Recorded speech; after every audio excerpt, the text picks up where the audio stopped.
Bonsoir, chers téléspectateurs. Salam, salam, chers téléspectateurs qui nous écoutent à travers le Sénégal, l'Afrique et la diaspora. Nous voilà de retour pour un nouveau live pour parler de l'actualité.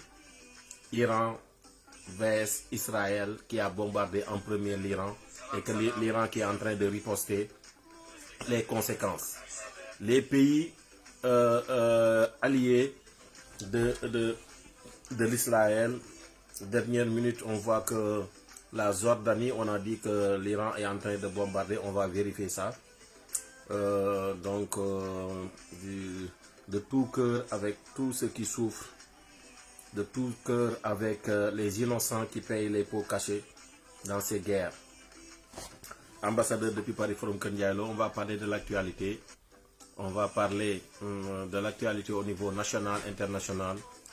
Vive la paix, vive la paix, vive la paix et non à la violence. Non à la violence, non à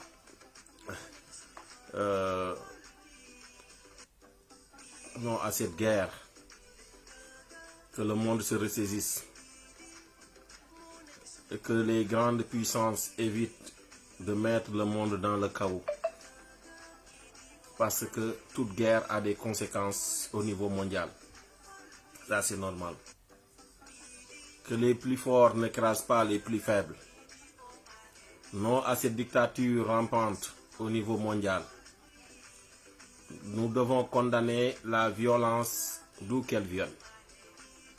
Et moi, en tant que militant de la paix, je suis dans ce sillage-là, comme le président Idriss Seck le veut tout le temps.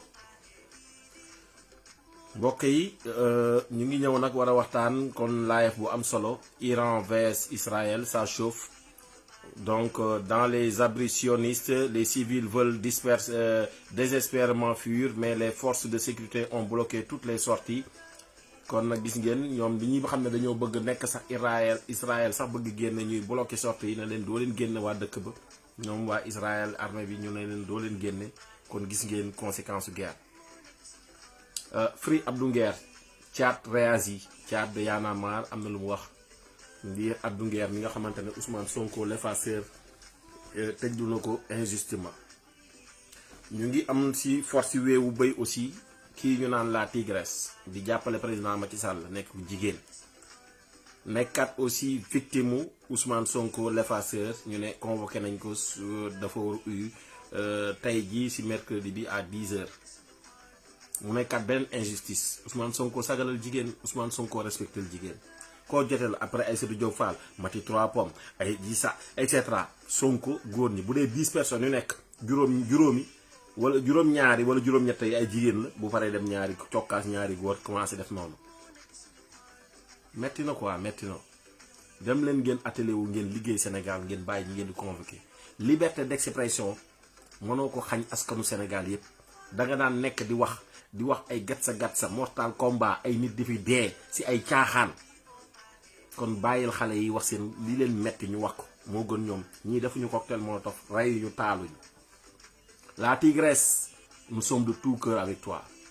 Diaspora bi yëpp activistes yi ñun ñëpp muy pouvoir opposition am na ñoo xamante ne en Doudou Yade dañu lay ziar ñu ngi ci biir Pastef sax jëf ji dafa ñaaw ci Ousmane Sonko. Tu perds toujours des plumes. te bul fàtte nag waykat boo woyee na ko de Ismaïla Lo kuy naaw say dunko di ruus fa nga jëm soriwul. yéen la ñuy waxal nag yéen waa équipe wëndeelu Sonko Diomaye El Mali wëndeelu yéen lañu yéen a moom wax loolu taxawaalu tambaambalu bi challenge boobu leen def yéen équipe Mousdem waajal leen loolu.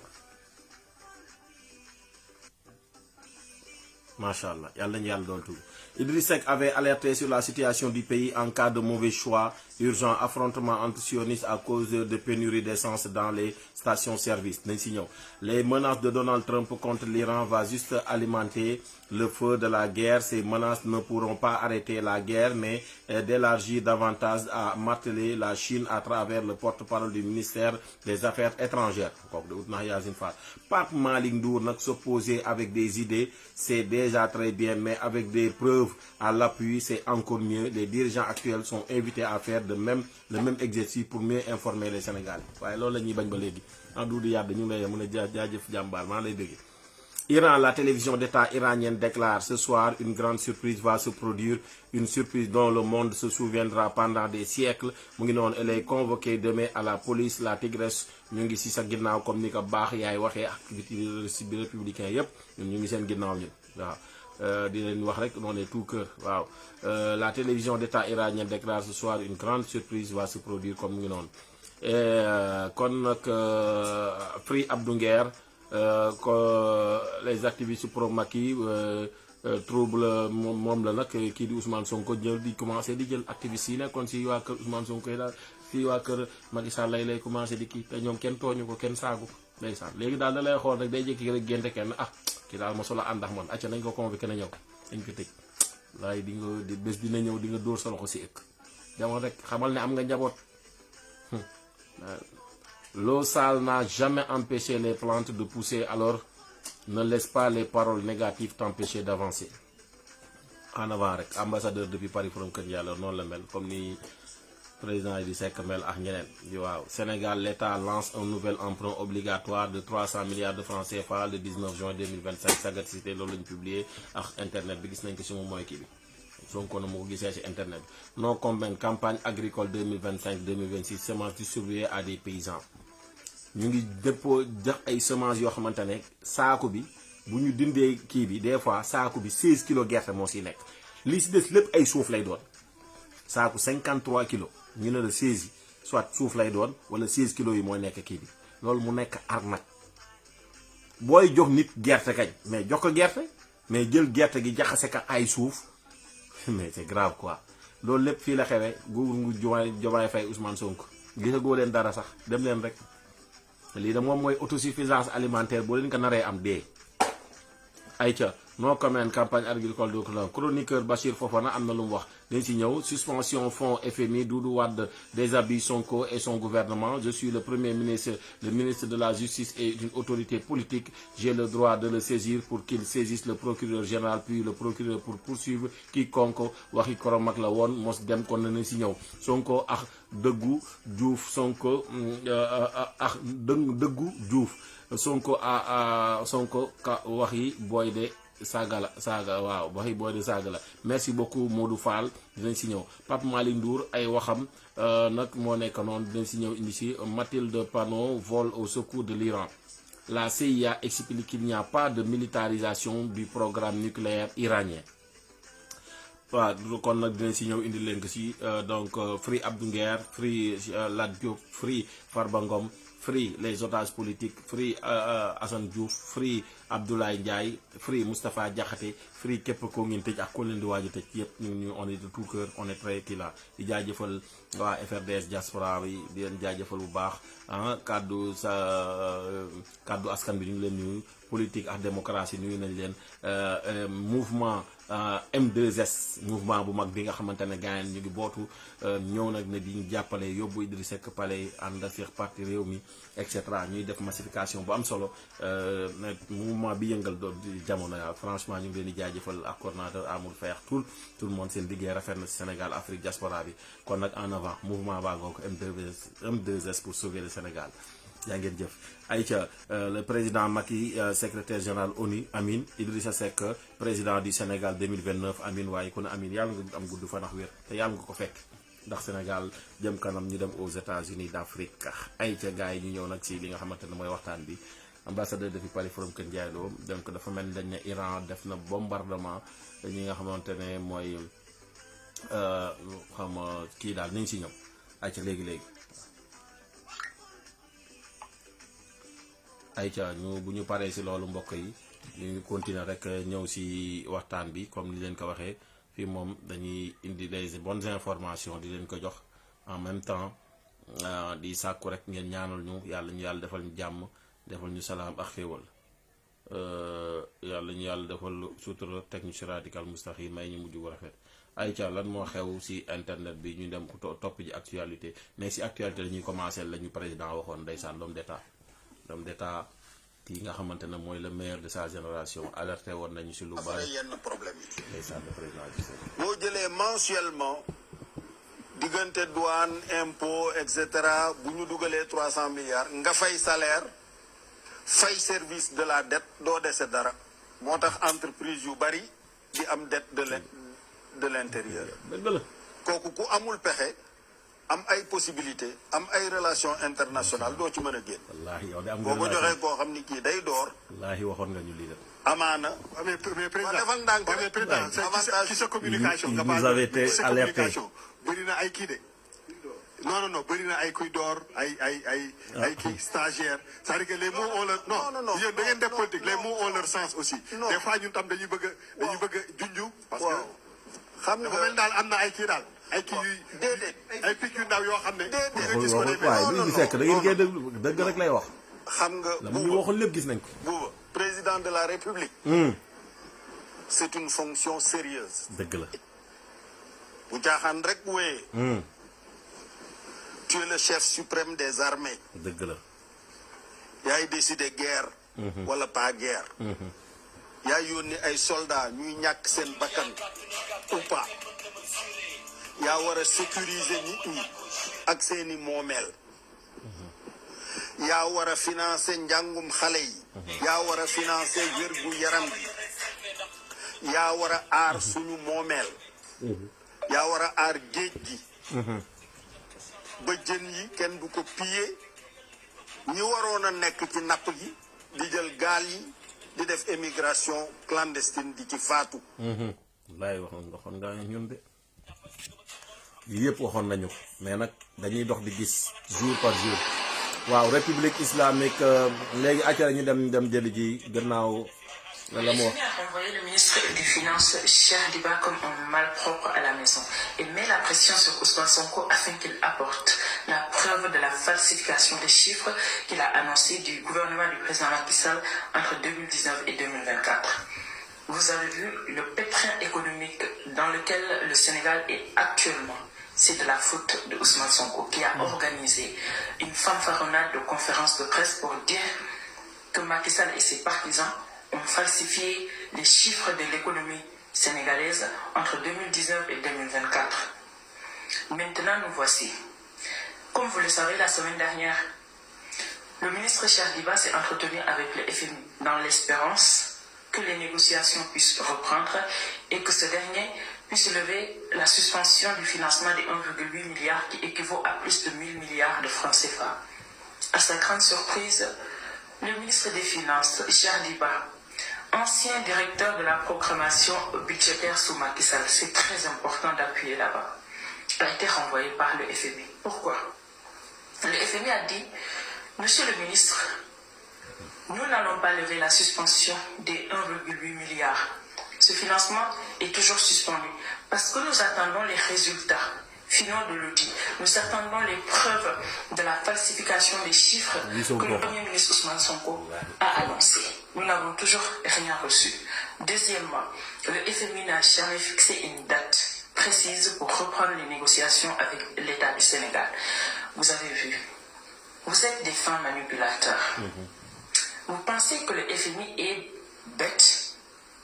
Le FMI, qui travaille avec Macky Sall pendant des années, avec Abdoulaye Wade pendant des années, votre ministre des Finances actuel, si vous étiez intelligent un tout petit peu, et si vous vouliez avoir un tout petit peu de crédibilité, Cheikh Diba n'allait jamais être votre ministre des Finances.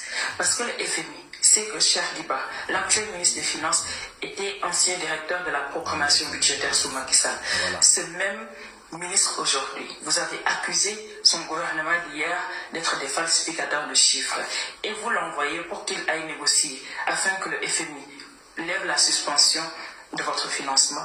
Vous avez vu. Quand je vois des gens dire que oui, Ousmane Sonko est sur le chemin de la transparence. Quelle transparence? Vous êtes hypocrite. Ce n'est pas une transparence. Une transparence déguisée avec une vengeance. Maintenant, ça se répercute sur l'État du Sénégal. Depuis quand vous avez annoncé la falsification des chiffres? Jusqu'à présent, vous n'avez pas pu apporter des preuves au FMI et il suspend ce financement. Vous n'avez pas de moyens financiers pour financer vos programmes. Vous êtes dans le marché de l'UEMOA en train d'emprunter de l'argent comme pas possible. Juste parce qu'il y a une vengeance derrière cette soi-disant transparence où vous avez annoncé des falsifications de chiffres que vous ne pouvez pas apporter la preuve. Regardez dans le pétrin où vous avez mis le Sénégal économiquement. Moi, je vais dire ceci. Vous avez intérêt à apporter les preuves au FMI. Sinon, si le FMI continue à suspendre son financement jusqu'à la fin de votre mandat et qu'il y ait un nouveau gouvernement qui arrive, vous serez poursuivi pour haute trahison. Parce que c'est de votre faute. Si vous annoncez quelque chose, vous devez apporter la preuve. Surtout que vous êtes l'État. Vous attendez quoi? Vous pensez que vous êtes intelligent? Vous pensez que vous disposez plus d'informations que le FMI sur ces financements qu'il faisait avant? On est là, on regarde. On vous... ayca mu ngi noonu moo tax booy jiiñ dara yoral preuve mais di jiiñ dara ba pare FMI ñëw na leen indi leen preuve yéen mënoo leen indi preuve ba léegi Ousmane Sonko yow yaa tuumal état du Sénégal ne dañoo falsifié waaye yow muy falsifié ba ne yor nga ay preuve ñu ne la indil preuve boobu ba léegi mënoo yóbbu preuve kon na nga ko waxoon pour noonu rek Ousmane Sonko préfère blanchir son image moom protéger son image plutôt que l'image du Sénégal moom day setal boppam saltal image du Sénégal te yow sa image Sénégal nga war a gën a setal plutôt que yow sa bopp parce que mënoo sikka ba pare na da ngay def yeneen li moo ñu indi problème yëpp. ayca l'Iran bombarde la Jordanie premier pays arabe à avoir pactisé avec Israël daa mel ni moo nekk nii ñu demaat yer baa ngoog surprise de la soirée bii mu ngi noonu si internet bi gis ngeen fi ñu yóbbu voici des images terribles.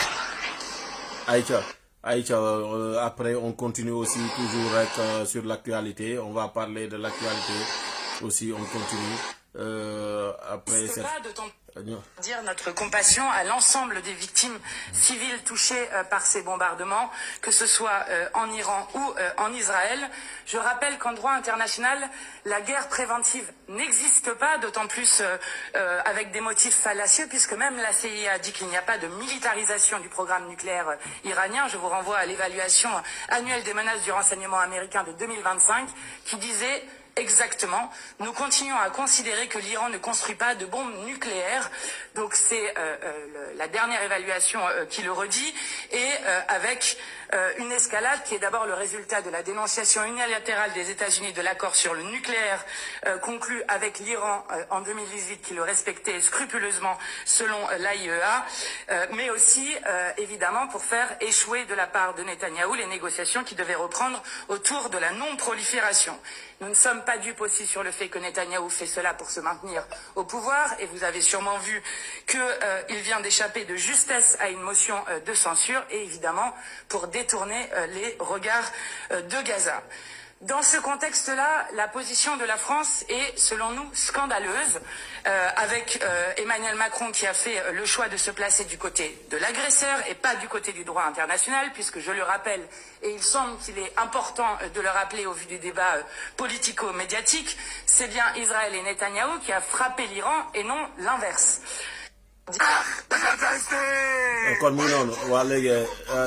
waaw kon nag mu ngi noonu mooy première chose bi nga xamante ne c'est la réaction en France et une décision de tamit comment dire qui est divisée, et qu'il y a la liberté d'expression ici, les citoyens parlent librement et on va pas les emprisonner. Si c'était au Sénégal, Ousmane Sonko te convoque l'effaceur et va t'effacer comme il l'a fait à Abdou Nguer et d'autres politiciens. politique moom comme ni ko gars yi diggee woon kañ lañ koy supprimer moom sa fay 11 milliards des mois at bu ne Ousmane Sonko premier ministre 9 milliards at bu ne waaye Ousmane Sonko waxoon ca 2018 ne dana supprimer ay fonds politique laa la wax 2024 2026 bi ne koppar gi toll na ci téeméer ak juróom fukk ak benn laa la wax 151 milliards la ñuy jéem a jox ay jàkkar fay ni de bu dee premier ministre ministre Ousmane Sonko 66 milliards mut ban ne waa léegi kañ la ñuy supprimer foofu. waaye balaa loolu bu ngeen ñu joxee majorité assemblée caisse noire dootul am Sénégal. kon mu ngi noonu di ngeen de bu leen ñu joxee majorité assemblée caisse noire dootul am assemblée jox nañ leen premier ministre jox leen caisse noire jox leen lépp man kenn du ma fen loo kenn du ne Sonko mosu ko koy wax Sonko ñetti sotti wax na ko fa wax na ko ba muy jàng xarim xurum xat naan dafa xaraam waxaat ko ba muy kii fële ba muy meeting waxaat ko ba mu toogee sa biir kii bi ba muy présenter livre am waaye yooyu yëpp moo nekk noonu mais nag ñun dañ leen koy génneel benn par benn di leen ko tegal ngeen koy gis seen xol yi di bon ngeen xam ne nag ñun moom ñun yàlla lañ fi nekkal wax dëgg. Que l'on veut Aïcha. tous les services de renseignement occidentaux, y compris la CIA, ont dit publiquement que les Iraniens n'étaient pas engagés dans la fabrication d'une arme nucléaire. Et ils le disaient encore il y a quelques semaines. Voilà. Donc il n'y avait pas, vous savez, pour justifier une attaque préventive, hein, puisque l'attaque israélienne est préventive, il faut que la menace que l'on veut prévenir doit être immédiate et substantielle. Il n'y avait pas de menace immédiate et substantielle, pour justifier l'attaque israélienne à ce moment. C'est un fait en droit international. Je suis désolé d'ennuyer comme les pays européens, au moment où la sauvagerie est en train de l'emporter depuis l'Ukraine jusqu'au Rwanda, en passant par le Moyen-Orient, c'est quand même une barrière très fragile où nous essayons de contenir cette violence. Tous les services de renseignement occidentaux, y compris la CIA, ont dit publiquement que les Iraniens n'étaient pas engagés dans la fabrication d'une arme nucléaire. kon mu ngi noonu kon mooy la vérité. ayca. nga gisee annonce bi nga xamante ne si gouvernement danañ ko annoncé dinañ wàññi. gàcce ak sonn ak jaaxle gàcce képp nag. Sonko wëndeel waaw wëndeel ndax li fi ne woon moo tane lii fi nekk léegi ñu wax ko te dee. mënuñoo toog di xaar ay ñaar dërëm ki juróomi dërëm. waar yi bari na maa waxoon maa def. ñu toog di ko xaar te deful dara ñun ñu ngi bëgg a dee sonn nañu. Sonko waaw Sonko Diomaye dërëm la ci wàññi. ma nekk si mu ngi noonu Sonko ayca ñu dem jëli Modou Fa mi ne woon dañoo leb réew yi nga xam ne ñun jàppoon nañu ñoom ñoo ñu war a leb. fu mel ni Mali fu mel ni Guinée fu mel ni Côte d'Ivoire nga xam ne dañ daan ànd Côte d'Ivoire pour mu masaan dem ci marché UMOA wala marché yu mag yooyu da daan xaar Sénégal ba mu jàpp date mu ànd ak moom dem ba Sénégal di ko leb xaalis Pape Malick ne dañuy leb pour fayer salaire. Pape Malick ne lépp nañ Mali ñaari milliards Mali gi nga xamante ni si dafa nekk ci bul ma ba ma xëti xam nga nu mel. carité dëkkandoo di xuloo nga dugg fa pour arranger xuloo bi ñu ne tekk dal nga ne lebal leen ma dépense. Mali suñu dëkkandoo gi nekk ci jafe-jafe nekk ci tolof-tolof. wallaay nekk ci mbirum coup d'état nekk ci mbirum tasi parti. waaw Pape Malick ne lebal nañu état bu Sénégal 2 milliards. te dégguma ku ko weddi de. te ragal naa ne bu fekkoonte ne du wax ju wér Pape Malick ay tànkam du laal suuf. parce que ñoom dañoo ay ci opposé moo tax ma ni waxtu wu ñu yeggee ci rapport bi génn ñoom ñi nga xamante ne si seen xel màcc na bu wér a wér jëm ci wàllu koppar Pape Malick Ndour Bougane Gueye Thierno Alassane nañu génn parce que nag lu tax ma cité leen ñoom ñett mooy ñoom ñett laa gis ñu dóor ci taabal ji ministre bi réagi yi. ayca Sonko Diomaye El Malick kon mu ngi noonu gis ngeen te dafa am benn affaire boo constat ma leen ci wee gars yi est-ce que gis naa El Malick Ndiaye di taxawaalu si ñi nga xamante ne mooy Moussa Sy Dine wala Moussa Sy Dane ba ñu wootee arena fële xam nga Ousmane Sonko ba mu ñëwee di def manifestation ba mu pare ñu ne Sonko dafa bari nit sénégalais ñu ngi koy topp arena bi Ousmane Sonko feesalu ko benn moitié bi la jël ak si suuf def noonu Moussa Sy Dine nag bi ñu ñëwee arena bi place yëpp a fees del comme naka Youssou Ndour feesaloon fépp moo fees te ñe la ñoo waxoon 1000 francs ñee dañoo fees del ba si biti loolu léegi le fait que nag ñoom mu am noonu ñu am succès boobu El Malick Ndiaye ekon mu toog mais dana xaaral muy dem parce que boo leen xoolee El Malick Ndiaye rôle yi muy joué mooy fu mu gisee ne Sonko am na fa defet rek ba xam na ne bu demee image seen image Pastef day kii rek nga gis que mu dem jéem a indi ay affinité yëfu saytaane lay def tey jii ana presse bi bu doon Sonko moo woote woon am mbooloo moomu Moussa Sy Dine wala Moussa Sy Daati am foofu fees del kon tey kenn du leen dégg waaw xool leen waaw Sonko et cetera mais tey la fa Serigne Moustapha Sy ay nitam ci anniversaire am xaw ñu koy delloo de surprise defaral ko mu fees del parti politique yi ñëwul Moussa Sy diine rek waxuñu opposition mais ñoom kese ñu feesal foofu alhamdulilahi rabbil alamin dafa am benn affaire boo xamante ne manqué loon kii ba si gàmmu gi ba sëñ Moustapha di wax naan maa ngi leen di xaar si élection législative yi may déglu discours bi bu baax mu dem ba mu yàgg ne jomaay laa rus cëy bu doon jomaay ma ne sama benn kii na wax ne mu ne gars yi dañuy ñàkk élection législative yi ma ne déedéet dégg nga sëñ bi li mu wax mu ne waa ma nekk mu ne jomaay laa xamul nan laa koy def cëy jomaay laa rus moom laa xamul nan koy def maanaam ni muy door a faloo ak yooyu et cetera yooyu ma ne ko kon gars yi mu ñooy am majorité mu ne ma gars yi ma ne ko ñii la Sénégal yi jox majorité Ousmane Sonko mii ak Diomaye Faye ma ne moom la ñuy jox nee na kii dafa rus te wax boobu xam nga boo kers am na loo xamante ne bu ko waxee rek maanaam boo mënee décortiquer parole man bokk loolu laa gis parce que te gisaane boobu gis vision boobu ma si am man xalaat boobu moo si am ñu bari am nañ ko si parce que man toog naa suñu benn kii sama benn waay ñu toog tour bi ñu naan waa gaa yaa ngi ñëw élection législative nañ voté contre et cetera mu sama benn copain boo xamante ne dafa contre sax nguur gi mu ne man élection bu jotee Sonko la ñuy wateel mu ne gis ngeen ñii boo leen wateelul jox leen majorité député yi fii la ñuy toog naan Sénégal li tax développé wul yéen a jël député yi jox ko ni ñu bloqué ñu ba mënuñoo defar milliards yi mënuñoo ñëw et cetera di wax. gis ngeen tey jii souffrance bi ñuy souffrir xam ne FMI wan nañu ginnaaw banque mondiale ñëpp jéppi nañu ay Mali la ñuy dem karité yow nga am pétrole gaz zircon or ngay dem ci koo xamante ne mu ngi nekk ay difficulté ñu embargo ko si lu bari mu lay lebal ay 2 milliards te yow sa caisse noire premier ministre ñu ne 9 milliards la président 11 milliards premier waxuma la sax président assemblée nationale 50 millions par semaine yoo xamante ne bu leen neexee ngeen taal ka ngay ñëw fekk nit di waaj a dee nga war ko jëndal ordonnance naan ka ndax doo ma may paas mu yóbboo te yow sax non mais yow Ousmane Sonko mii dem di lebi ji yow am nga 9 milliards si sa poche xam ne lu neex nga def nga ñëw kooku naan kee ñëw di sukuraat ñu naan kii ordonnance am amul lu mu lekk ay député am fayu ñu leen salaire per diem la leen di fay amatuñu ay salaire ñu bari ñu éliminer leen yow nga ñëw naan ko sa waay dimbali ma ngir yàlla lebal ma 2 milliards te yaa ngi 9 milliards sa poche yoo xamante ne rendre ñu compte yi passé ak 9 milliards yi war a duggaat si année bi mu nekk 2 fois 9 18 milliards Ousmane Diomaye Faye war a am 11 milliards plus 11 milliards année bi mu war a nekk 22 milliards ngeen dem di fekk nit kuy waaje dee ñu koy bindal ordonnance pays boo xamante ne nekk dans l'agonie ngeen ñëw di kii mais def leen rek gu ma neex na baat jonne soxna mais ñun dëgg gi moom dañ ko wax xool leen tricherie bi si gerte bi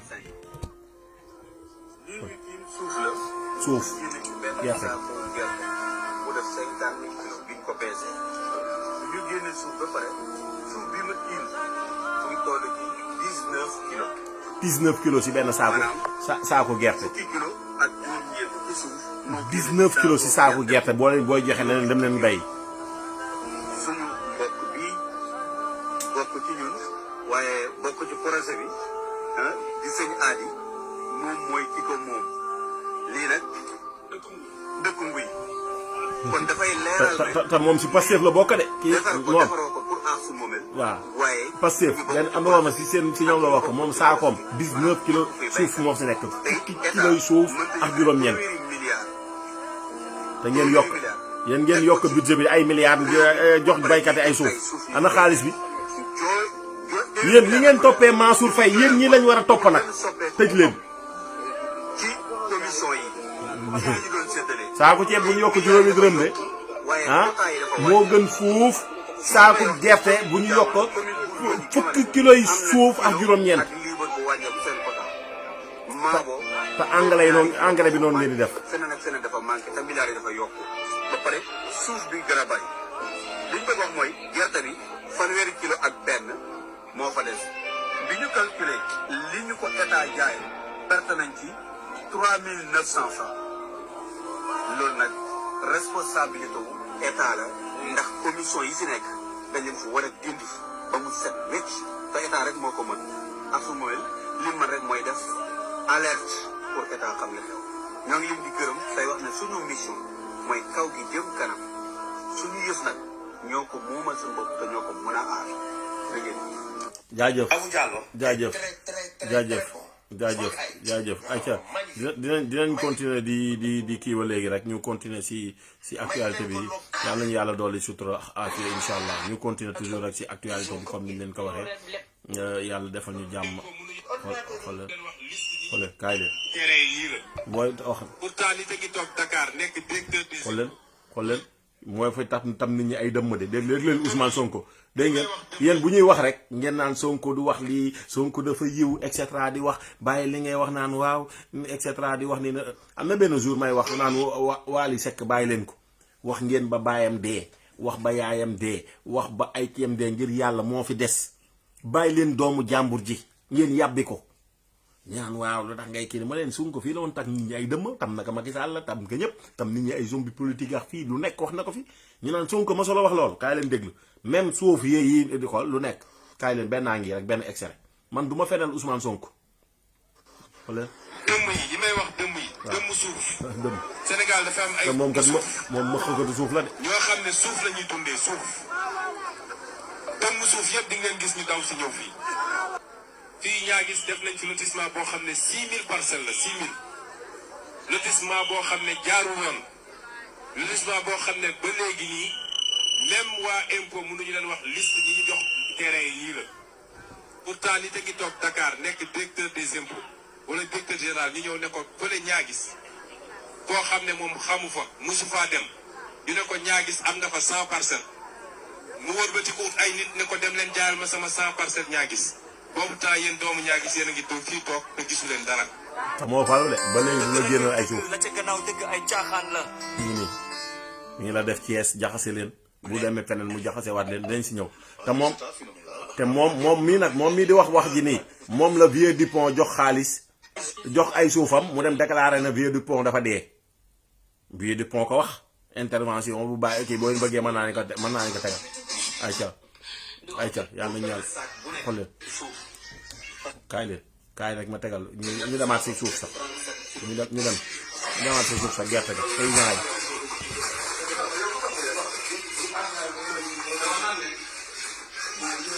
37 ans 37 donc bi ñu ko peesee ñetti saako yi dafa joxe 37 kilos donc da ngay jàpp ne saako bu ci nekk ëpp na fukki kilo ak ñaar ci suuf. voilà xaaral ñu ñëwaat Vieux Dupont xam nga moo doon waxtaan naan ay dëmmkatu suuf yi gars yi nañu dem déglu Vieux Dupont Ousmane Sonko ba mu ko joxee ay suufam ne ko jaayal ma Ousmane Sonko fa mu mujjee Vieux Dupont paa bi mooy wax de muy dund de nee na ba mu ko defee procuration jox ko ay suufam nekk Sonko dee ma jaayal boobu moo nekkoon inspecteur impôt et domaine Sonko dafa dem déclaré ne paa bi dee na li moo raw dëmm nit kuy dund nga ne dee nga pour yow di jaay ay alalam ngeen naan 15 ans impôt et domaine kenn mën la génn Sonko fu mu masa triandé nit fu mu kii wax ñoon di wax kaay leen paa baa ngi man waxuma paa bee waxal boppam naan ay wax moom day waaw kaay leen ba kan nga ko dégg da nga jëlee kii noo tudd sax Sonko sama benn xarit moom ko doon toppatool quoi moom ko doon toppatool depuis lors nag je n'arrive même plus à le voir quoi Sonko jiwul nit ku jubul la kii nag moom ma gën a xam sax kii Sonko la dama bu nga développé ko quoi Ousmane Sonko la tudd kooku Ousmane Sonko impôt yi domaine ma doon toppatool daal impôt yi domaine ak man quoi étant donné que man mënu woon a dem ma defaloon ko nag une attestation une procuration quoi mais je l'ai annulé parce que doon dem di jéem a defar ay affaire boppam di jaar ci suuf di ko jéem a jaay quoi mais fu mu dem ñu ne ko il faut le propriétaire ñëw ñu mu leen propriétaire est décédé tu vois mais li man je n'ai pas décédé ñoom ñëw lañ ba fii sax mais li man je suis là vivant ñu ne yow wax nañ ne yow toi tu es mort ma leen man je suis pas mort pour le moment xamaguma nag yàlla lay def c'est comme ça la genèse de l'affaire pour les terrains moom j'en ai partout ay ca mu ngi noonu kon gars yi Ousmane Sonko moo déclaré na paa bi dafa dee muy Vieux Dupont te tey nag moo taxaw moom ngeen déggoon muy wax fii naan ay dëmmi suuf yi waaw léegi moom lan la paa buy dund dénk la alalam yi may wax Sénégal dafa am ay musuuf. waaw demi suuf yi ba di nga si boole ñi xam ne dañ leen di jox naan leen jaayal leen ma terrain nga jël paa bi la jaayloo terrain nga ne ko nga déclaré que nga ne dafa dee moom moo ko fi def Ousmane Sonko ko fi def yéen a koy bañ. gis nga ba jaxate defee interview bi si lañ pare ñu jàpp ba jaxate tëj ko amul benn journaliste bu ñemee dem jëli jiwaat paa bi ah. 12,33 pour benn sac bu nekk ci suuf parce que ñetti saako la nekk 37 kilos.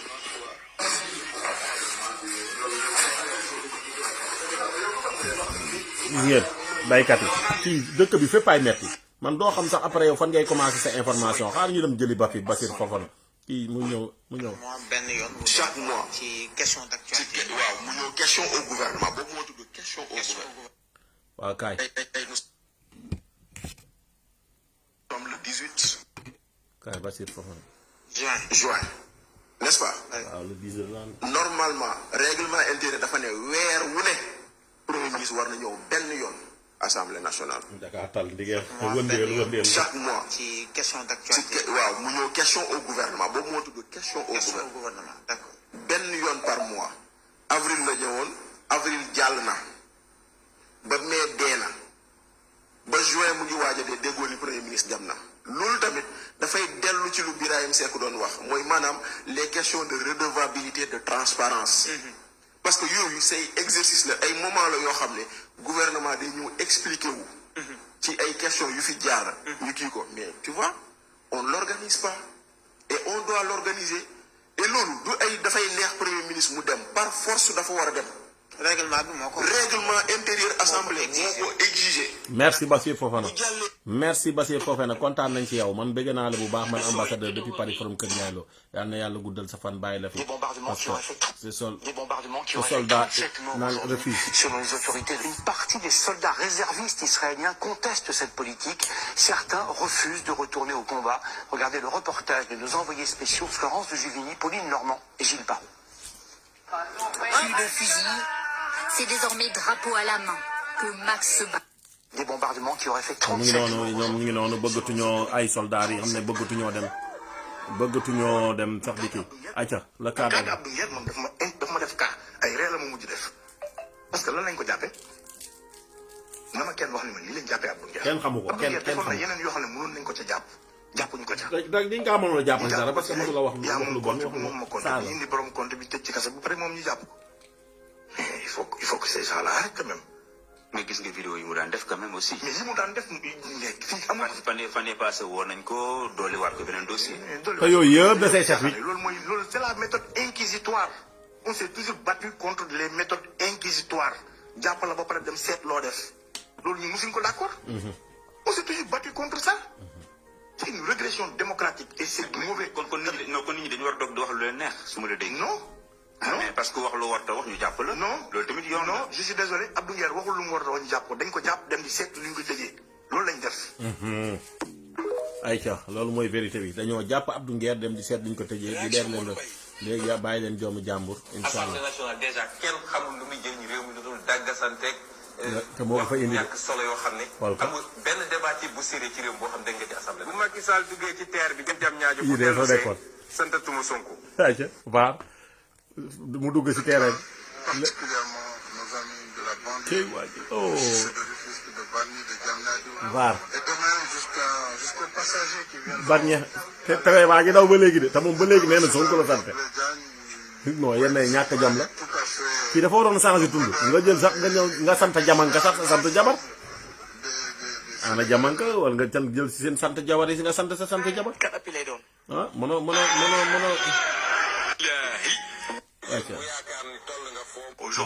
ayca gars yi bu ñu paree damay ñëw ñu dem tuuti jëli ji sunu benn xarit Serigne Fallou Xéwal moom actualité bi am na lu mu si waxtaan wax bu am solo ñu dem jëli ji ko waaw man ça m'a fait bëgg ok ayca ñu dem jëli ji Serigne Fallou Xéwal def na si sorti bu am solo bu soobee yàlla.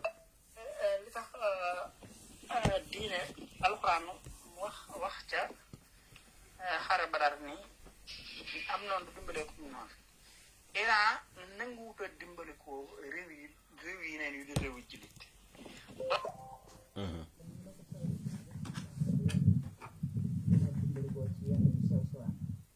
waaye réew yi dana am ay intérêt fi ne Pakistan réewum jullit la ma Iran ma ay jullit la ñu nekkee ci Inde waaye daanaka moo Inde waaye ñoom ak Iran benn daanaka mën nga ci dem waaye Pakistan dafa am intérêt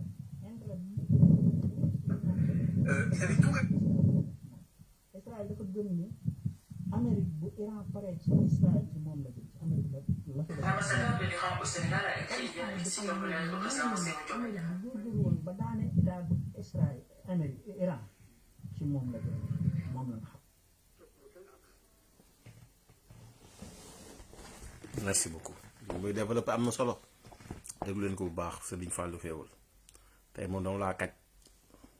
Pakistan xam na ne Amérique boo daanaloon niveau Iran ci moom la jëm kon intérêt dafa taxaw ni Pakistan taxaw ci ginnaaw Iran nekk lu ko dal dal na mooy am na jenn waa ji nekk fii boo xam si ne ñu wax seen marchandise ni ñu préparé Siin benn business rek la am ci àdduna Siin amul pétrole bu muy jaay amul zircon bu muy jaay amul or bu muy jaay amul diamant bu muy jaay Siin benn business rek la am ci àdduna muy commerce marchandise loo bëgg mu defaral la ko waxal li nga bëgg rek boo yoree xaalis boo dikkee doo dellu ci loxoy kase waaw Siin boo ko duggoon bu fekkoon téeméeri junni la boo ñibbi doo dellu loxoy kase dana la defar loo xam ne boo ko indee duñ ci mën a am dara moom loolu mooy seen business buñ mën a gañe dara ci àdduna te gis nañ ni Israël dafa sooxe seen métier da ko sooxe lool ndax guerre yi ñu teree ci Moyen-Orient bi ay yëngu-yëngu yooyu ab boto bu mu waroon a daw 1 mois léegi dafay daw 3 mois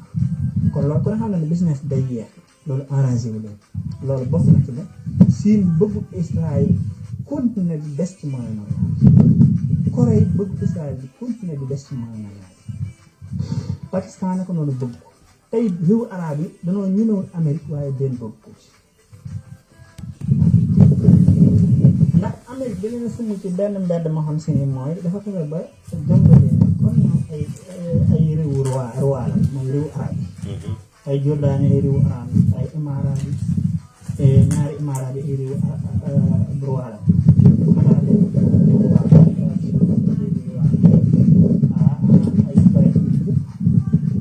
ay réew roi la Amérique gëm loo leen ni leen Iran nii dafa bëgg a daane seen ginnaaw te bis bu ma leen bàyyee Iran dina daane seen ginnaaw ndax Iran liñ gëm ak li ngeen gëm boobu Iran dafa dakk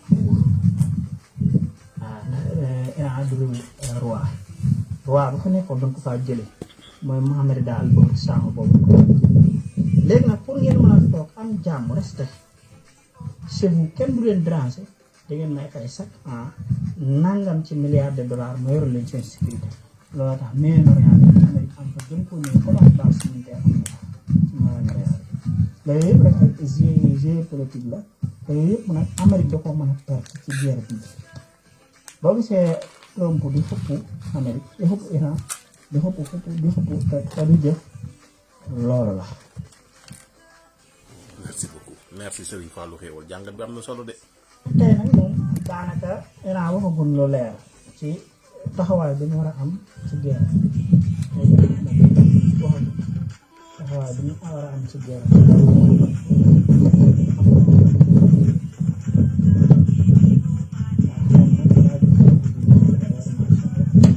xaaral ma jël kii bi fii. jël ci harmonie ba génération nouvelle yu bees yi kon yu bees yooyu mën nañ koo utiliser te boobaay dina gën a yéem adduna bi dina leen gën a yéem waaw xam ni it wax na wax ju am solo it di Netanyahu waxee ni dañ ko war a rey yooyu loolu Amérique dafa gis ni loolu day gën a indi ay problème waaye xamal na it ni moom ni mu doonee kilifa Iran noonu la amee ay junniy kilifa yu mel ne moom yoo xam si ni bu fi jóge woon di ci wàññi dara te ñi dee sang it ci yoonu yàlla gënu leen kon moom day jàpp ni mu dund ak mu jóge benn lan rek du yokk di ci wàññi te effectivement dëgg la korog bi nga xam si ni Imam Khomeini mu ngi joxe ay waxtaan di xamal nit ñi dafa waxoon ne bu fi jógee Rafsanjani moo ko waroon a doon te moo ne Rafsanjani jóge na fi lu njëkk imam Khomeini di fi jógee teewut ba Khomeini jógee Khamenei daf ko doon tey biri dara yàqu ci mu ngi continué te Khamenei mii nga xam tey ji mooy kilifa gi korog bi guerre Irak amee dafa xeex ci guerre bi ba loxoom bi dafa sem ci lañ koy daggee ci lañ ko dóoree jaasi ba loxo bi dafa xaw a sem mooy seet kilifa gi tey kon du woon kilifa goo xam si dafa jékki-jékki rek xëy toog dafa yàgg xeexal diine yàgg wax ci diine doon ko am façon ku am xikma ku am tawhid yooyu yëpp nag nit ñi dañ ko war di xam guerre rey généralu guerre taxul nga gañ a guerre li tax nit ki gañe ko mooy nga fébriser sa adversaire xefe ba jumtukaay yi mu doon utiliser nga xefe ba yaxañ ko yàqal ko ba mën a jot ci sam noonu te Iran man jot naa ne bu ñu gënee fébriser Israël gën koo sonal kon système bii ñu jël nga xam ni même bu leen réussite dinañ leen teg ay pression yoo xam si nii Israël ba mu daj kenn du fa tëdd kenn du fa nelaw ndax Iran dañuy dóor ci guddi gi dóor ci bëccëg gi fan yi léegi bu leen bàyyee ban tëdd ba bëgg a dallu nga gi dégg bombe yi commencé escalader fépp ci Israël bàyyiwul fenn ay fa fépp yàq nañ poor yi yàq nañ bërëb yi daan raffinerie pétrole Iran bombardé na ko démb maanaam seen Mossad boobu seen ministre bi yor information bombardé nañ ko démb bërëb yi yëpp bombardé nañ ko léegi dinañ toll foo xam ne population Israël dañuy génnaat Israël te man loolu man am naa ci natt man damaa bokk ci ñi gëm ni xeex bi du dem 15 jours 2 semaines rek ci laa ko tënk 2 semaines rek bu ñu ci demee rek Israël pàcc boobu nit du fa dëkkati feneen la ñuy dëkk waaye njort naa ne boo tudd nit du fa dëkkati te loolu nañ ci gën a bàyyi xel te gën a xaar guddi gi lan may xew. jaajëf Serigne Fallou Xewal ñu ngi lay ziare di rafetlu kàddu yi am na solo lool. allahumma salli ala sayyidina muhammadin wa sallim ba suba si jeudi di ñu ngi leen di jaajëfal di ñaan jàmm yàlla fi jàmm yàgg otage politique yi yàlla leen ci Tigresse on est de tout cœur avec toi di jaajëfal ñëpp di nuyu ñëpp yàlla fi jàmm nekk yàgg fi sax fi di massawu baykat yi nag si jiwu bon yi ñu leen jox ba pare boole si ay suuf comme ni ñu ko defoon sa engrais wax tey moo nekk la même chose avec sa autosuffisance kenn dañ koy am nga jaay ba pare wala nga bay ba pare sa bay yàqu ku lan def 64 tonnes di ko récolter dem ba mujj gi mu ne la moom 6 tonnes la récolter ba pare yow 6 tonnes yooyu pour mu jaay ka état mënu koo jaay ba nawet fekkaat ka fi yenn sax foofu lay jaar yàqu ndeysaan lii lépp yéen a def mauvais choix mais boo leen falul Idriss Seck nii lii yëpp du fi am parce que da ngeen fii fay bàyyi ay homme d'état ngeen dem di jël ay homme de détat yi quoi pour ay xuloo dem élection yoo xamante ne école ñu xool kan moo gën si Sénégal ñuy xool naan ñaar ñi yoroon xuloo nañ kan lañ war a jox kii Ousmane Sonko côté Macky Sall et cetera yooyu Macky Sall bokkatul askan bi de noonu lañ def tànn ñu de par rapport ak leader yi fi nekk mais dañoo tànn ñaar ñi doon xuloo kese tey nag ñëpp a ngi koy réccu waaye mus leen ngeen dem idi ñëw toog defar Sénégal ànd seex ñoomin Amadou Ba ànd seex ñoom Bougane Gueye Dany ànd seex ñëpp ñoomin Khalifa Sall ñoomin Barthélémy Dias ànd seex gars yi opposition bi yëpp ñoom Thierno Bocoum ñëpp mu ànd parce que mu fédéré li moon rassembler pour gagner rassembler pour gouverner ñu liggéey Sénégal compétence fu mu nekk dem jëri ji ko ñu liggéey Sénégal tekk si raay yoo xamante ne bonne gouvernance mooy am ñëpp ñëw si ñëpp la ñuy tàllal loxo ñëw incha allah te incha allahu rabbi incha allah 2029 yi di moom la ñuy fal fii duñ fi falate ay waye quoi ay booy yu xamul dara naan mokkaloo leen naan dañuy toog di leen xaar ay 2050 ku leen fi xaaruñu ko te may wax nag Sénégalais yi ngir yàlla yenente bi képp ku julli na ñaan yàlla na Macky Sall nekk secrétaire général ONU yàlla na Idrissa Seck ni nekk futur président Sénégal 2029 amin ku ne amin yàlla nga am gudd fan ak wér waaw ana waa Tamba lu ji poosi waaw idi au palais rek yaay jaajëf M2S ñu ngi leen ak waa Sénégal ñëpp idi la ñu bëgg idi au palais kii moo fi indi internet moo tax ñu baal ñu boru 1272 milliards kii moo fi premier financement autoroute à péage Idriss Seck moo ko dugal Sénégal ku si daw rek xalaat ko bu baax ndeysaan mu ngi nii de séeri ndey fenn taal mu jom ma ñaaw ah ndeysaan xool bi la jeunesse mu ngi nii le seul politicien bi nga am non-lieu total maanaam amul benn état ci kaw suuf bu ko mës a tuumal ne dafa sàcc dafa luubal et cetera wax moom mu am tribunal bu ko mës a tëj amul kayit bu ko mës a tëj fenkat yi nag lu leen neexee fen lu leen neex wax waaye nag xool leen def leen lu leen neex libéré leen Abdou Nguer man foofu laa féete man ay ca Abdou Nguer bàyyi leen doomu jàmbur